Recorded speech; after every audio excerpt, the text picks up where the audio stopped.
공수처가 윤 전 총장을 겨눈 것에 대해서 정치권의 반응도 뭐 각기 달랐는데요. 뭐 야당 얘기도 있지만 추미애 전 장관은 윤 전 총장을 전반적으로 평가하면서 이런 말까지 했습니다. 정치 검사가 바로 대권을 집행한다 하는 건 우리 민주주의를 그냥 악마한테 던져주는 거나 똑같습니다. 윤 총장이 천운이 온 것 같기는 해요. 사실은 선거운동을 조국 추미애 장관이 다 해줬고, 그리고 현재까지도 이 정권 자체가 윤석열 선대위원회 같아요. 야당에는 오히려 윤 전 총장에게 호재다. 아니 집권 세력과 공수처 윤석열 수사 상황 공유하냐.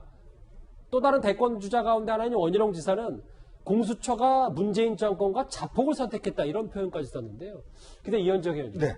여기 보면 민주당 한 의원은 지금 이게 윤석열 수사하기에는 약한 사안들이기 때문에 가족 수사를 해야 된다 뭐 이렇게 주장까지 하고 있거든요. 네.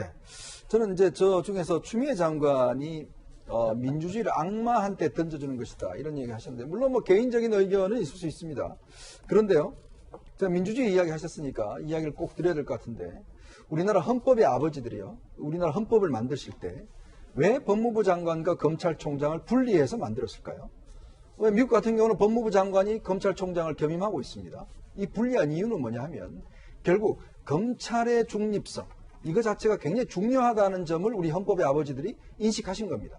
자 그렇기 때문에 법무부 장관은 검찰총장에게 구체적인 사건만 지휘하도록 그렇게 만들어 놓으셨어요.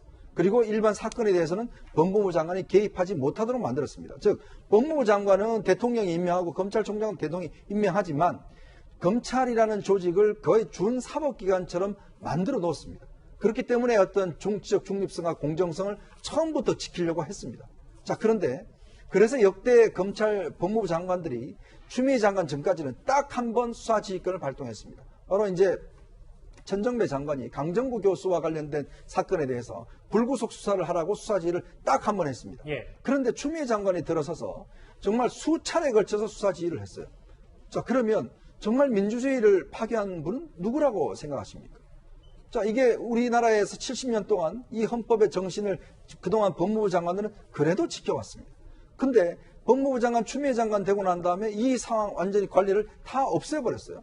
근데 지금 추미애 장관은 윤석열 총장이 민주주의를 악마한테 던져주는 것이다 이렇게 이야기하고 있는데 과연 그러면 어떻게 보실 건지 그런 판단은 뭐 시청자분들이 하실 것 같고요. 자, 그리고 이게 지금 자꾸 이제 공수처에 대해서 김종민 의원도 뭐 부인 사건도 하라 등등 이야기를 하는데 자꾸 이렇게 되면요. 공수처가 처음부터 왜 출발했는지 이 의미 자체가 점점 더 처음부터 이거 정치적인 그 의도가 있는 거 아니야? 라는 데 대해서 무게를 실어주는 게 됩니다. 저는 그래서 제가 아까 공수처에 대해 우려한 게 뭐냐면 공수처가 정말 검사나 판사들의 공정하게 좀 이분들을 견제하는 기관으로 자리 잡아야 되는데 처음부터 이렇게 대권 후보들 수사하게 돼버리면요. 이 공수처에 대한 이 존재 자체가 공격받습니다. 그렇기 때문에 제가 안타까운 거예요. 이도하 변호사님, 이 주제 중간 정리를 좀 해볼까요? 실제로 야당에서는 공수처가 윤 전 총장 겨눈 게 윤 전 총장에게 천운이다라는 표현까지 썼고 실제로 민주당 내부에서도 졸지에 윤 전 총장을 또 탄압받는 영웅으로 만들어주고 있다. 뭐 이런 얘기까지 했습니다. 이도하 변호사님도 동의하세요?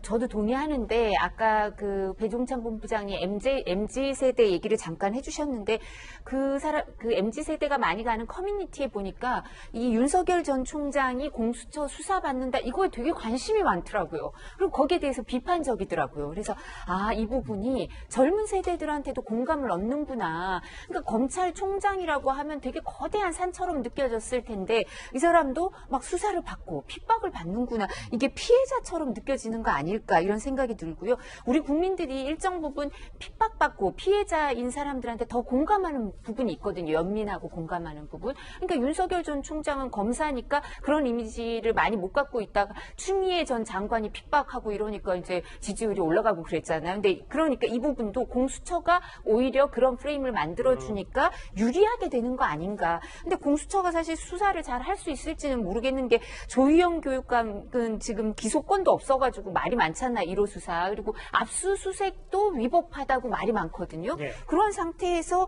이 사건을 뭐 얼마나 빨리 잘 해낼지는 모르겠지만 이제 공수처 그 수사 능력에 대해서도 지금 사람들이 비판적이고 뿐만 아니라 수사를 선택하는 데 있어서도 의도가 있는 것까지 이제 의심을 받으니까 이제 공수처는 점점 존립 기반을 잃어가는 거 아닐까 싶습니다. 예. 공수처 수사의 묘한 타이밍 얘기 윤 전 총장 관련해서 살펴봤습니다.